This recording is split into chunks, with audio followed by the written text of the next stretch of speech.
అన్న అతడు పాలు విడవడం ఆలస్యం అండి. చక్కగా ఒక యాజకుని వస్త్రాన్ని ధరింపచేసి ఓ పాస్టర్ లాగా డ్రెస్ వేసి తీసుకొచ్చి మందిరం నిలబెట్టేసిందండి.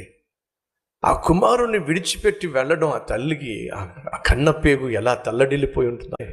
మ్రొక్కెను. చిన్న పిల్లోడటండి, యెహోవాకు 2 చేతులు జోడించి మ్రొక్కాడటండి.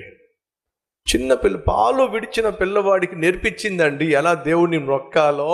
మరి మన సంగతి ఏమిటి? సహోదరుడా, సహోదరి, నీ బిడ్డల సంగతి ఏమిటి? మనం దేవునికి ఇస్తే ఏం చేస్తాడు దేవుడు? ఒక్క బిడ్డను ఇస్తే ఎంతమంది బిడ్డను దేవుడు ఇచ్చాడు? ఆ కృపకు సాదృశ్యమైన 5 సంఖ్య 5 బిడ్డలను నేను నీకు ఇచ్చేస్తున్నా.